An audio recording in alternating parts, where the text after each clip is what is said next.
Samantala, balikan po natin ang mga hakbang na ginawa ng pamahalaan para labanan ang problema sa gutom at hirap ng mga Pilipino.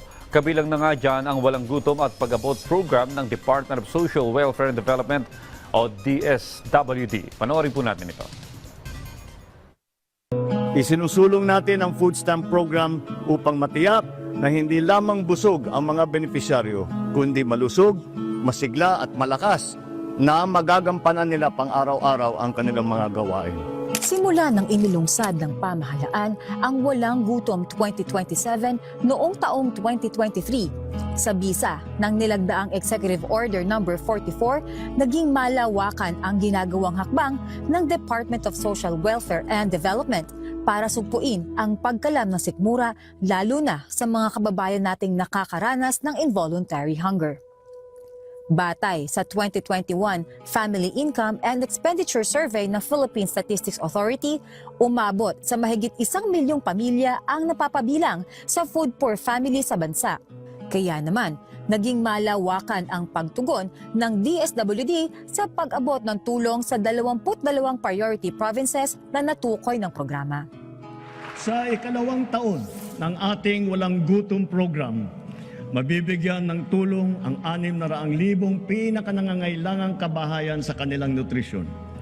At sa 2027, dadamihin pa natin sa 750,000 kabahayan ang maaabot ng feeding program natin. Sa katunayan, nito lamang buwan ng Oktubre, inilungsad ang Walang Gutom, Reducing Food Insecurity and Undernutrition with Electric Vouchers o ang Refuel Project na mas pinadadali ang pag-enroll sa programa gamit ang Electronic Benefit Transfer o EBT cards. Ang bawat EBT cards ay naglalaman ng 3,000 halagang food credits na magagamit pambili ng mga pagkain sa iba't ibang DSWD-accredited local stores, supermarkets, at kadiwa ng Pangulo outlets. Layunin ng Refuel Project na mas palawakin ang Walang Gutom program coverage na makakahatid ng tulong sa 600,000 food poor family sa bansa. Doble sa paunang target na 300,000 pamilya. Inaasahan na maaabot ang target na 750,000 sa taong 2027. Dati, nagsimula ito, meron pa tayong counting notebook eh. May notebook tayo na gano'n. Ngayon, high-tech na po tayo ngayon. Kaya meron na lang kayong card at susunod ay yung tinignan namin na sistema na imbis na kailangan pa magrehistro, imbis na maglagay doon sa parang booklet, ay dyan na lang po sa computer, kayang-kaya po, ay tuturuan po kayo namin kung paano gawin. Napakasimple lang po. Noong Oktubre, nung nakaraang na taon, ay 48.7% po ang sinasabing hunger rate na ginugutom pa. Dahil sa programang ito, yung numerong yan ay bumaba na po at naging 41.5% itong Marso ng 2025. Dahil dito sa programang ito, bumaba na po ang hunger rate, ang mga gutom sa household beneficiary. Lahat po sa beneficiaryo natin, bumaba na po ang gutom. Kasabay ng Walang Gutom food stamps, nagtayo na rin ang DSWD ng Walang Gutom Kitchen, ang kauna-unahang food bank ng bansa na may layuning makapaghatid ng libre at masustansyang pagkain sa sinumang nagugutom. So part ito ng overall drive natin. Kung matandaan nyo, meron kami yung Walang Gutom food stamps. Yun talaga yung malakihang anti-hunger program natin. Pero yung mga nakakaranas ng kagutuman at naghahanap ng mainit na makakain, itong soup kitchen natin, compliant sa batas, tuloy-tuloy rin na nag-ooperate.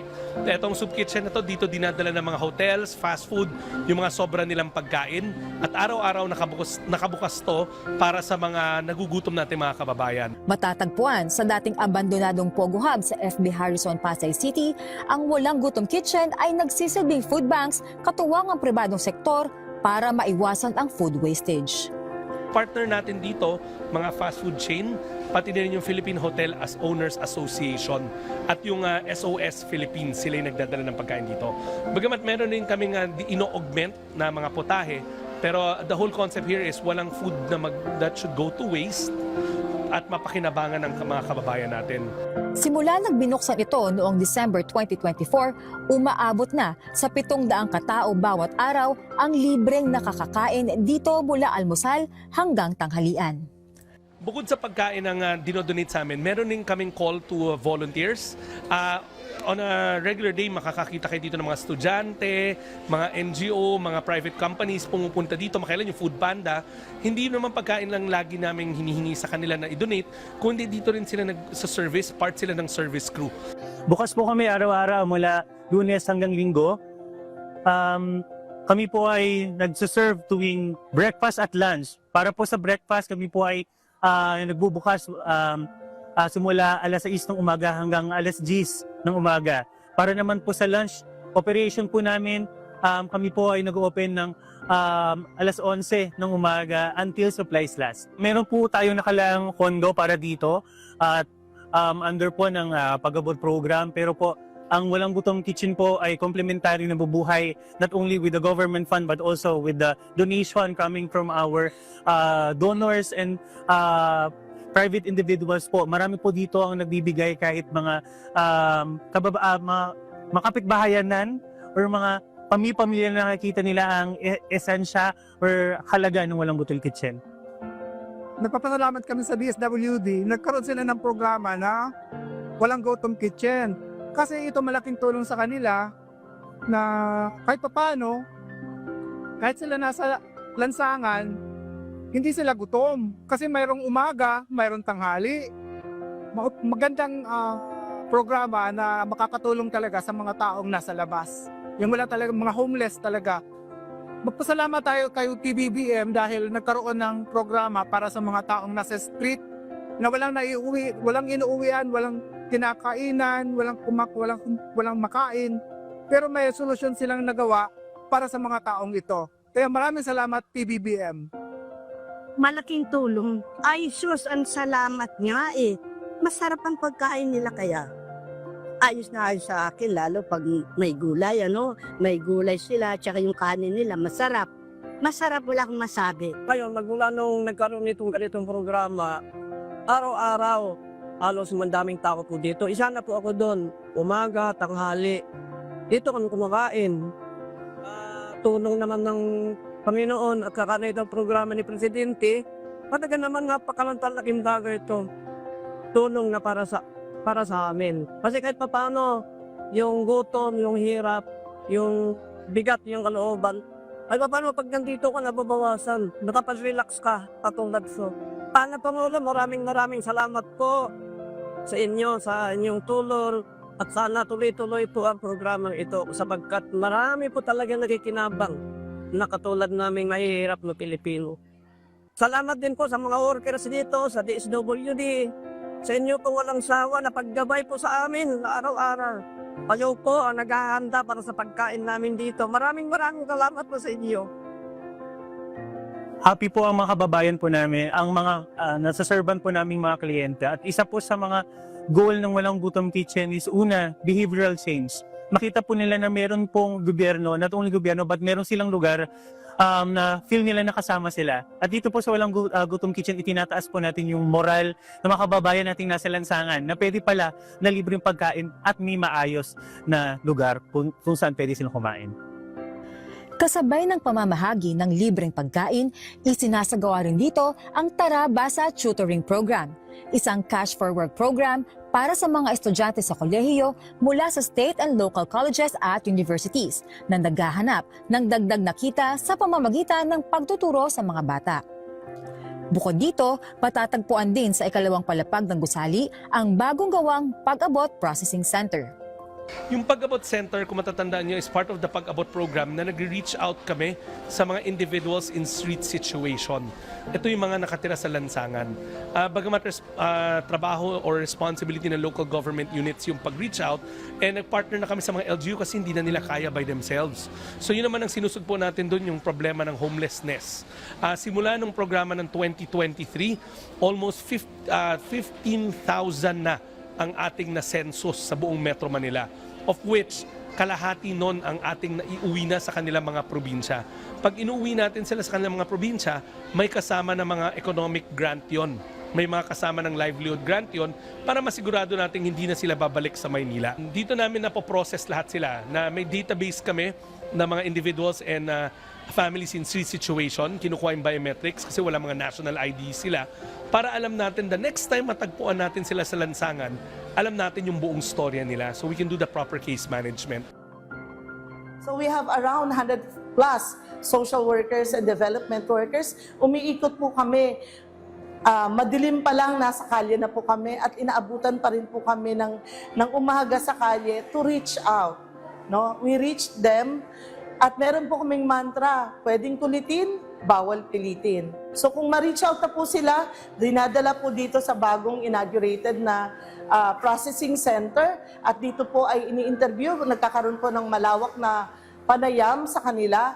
Yung Pag-abot Processing Center ay isang safe place, no? Safe area where they can feel at home. Parte na ginagawang pagproseso ang pagkakaroon ng IDs na hindi lamang magsisilbing kanilang pagkakakilanlan, kundi magsisilbing kanilang case records sa binubuong database ng DSWD Pag-abot Program.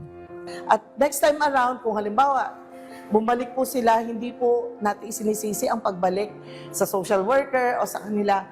Manapat, kailangan natin silang kausapan muli. Baka meron pang kakulangan sa intervention o sa kanilang serbisyo na kailangan nating pag-usapan muli. Para naman po sa mga kapatid nating Pilipino na may uuwian except that hindi nila alam kung nasaan yung mga pamilya nila na displaced, tumutulong po ang mga social workers. They stay here for quite a time habang hinahanap po namin yung mga kapamilya nila. Katunayan, sa ikalawang pagbisita ng Pangulo sa Walang Gutom Kitchen kamakailan para maghatid ng konting kasiyahan sa darating na Kapaskuhan, kanyang nakilala ang mga grupo ng AITA na naabutan ng tulong mula sa Pag-abot Program. Kagabi, meron tayong mga AITA communities na natagpuan na bumaba sa monumento, na iuwi na namin yung kalahati, but yung mga 50 katao na sa taas pa, they're due to go home or iuwi namin sila in the next couple of days bago magpasko.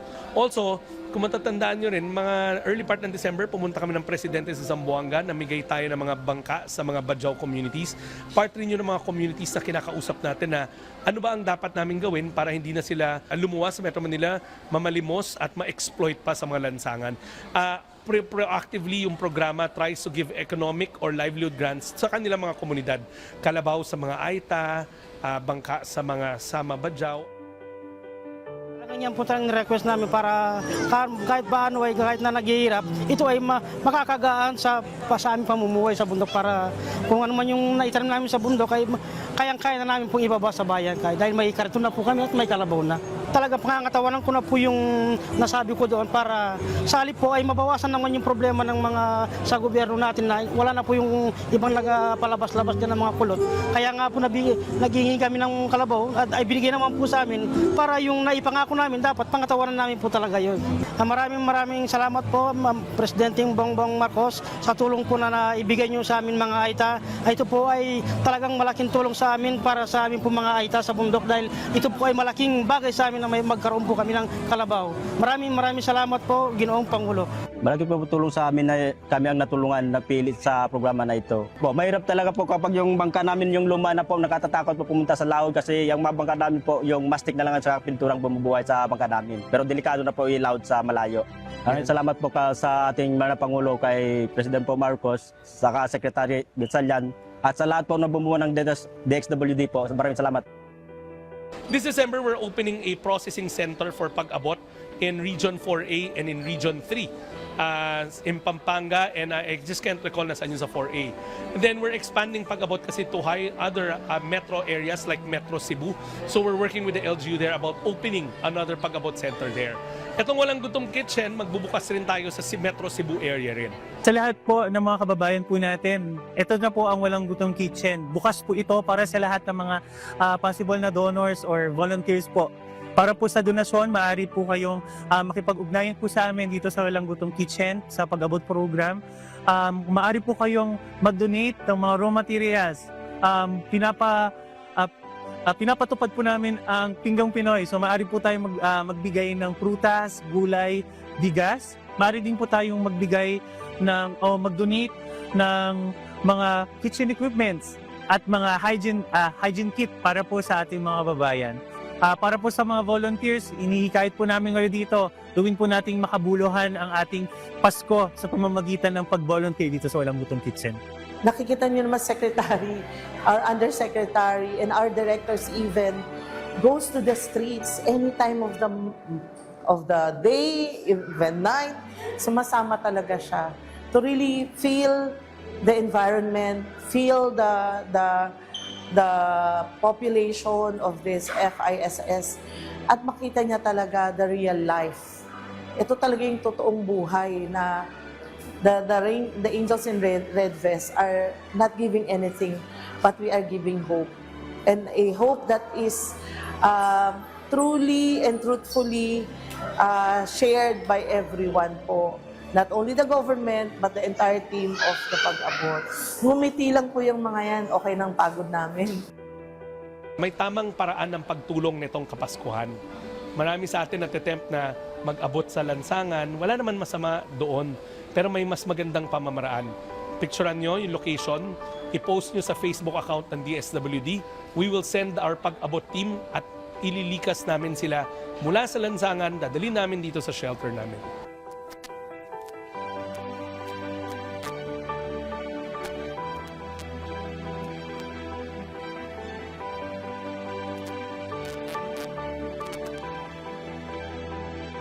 Pagkain sa mesa, malasakit sa bawat Pilipino at serbisyong ramdam ang tunay na pagkalinga. Yan ang pangakong hatid ng Pangulo dahil sa bagong Pilipinas, walang sinuman ang maiiwan.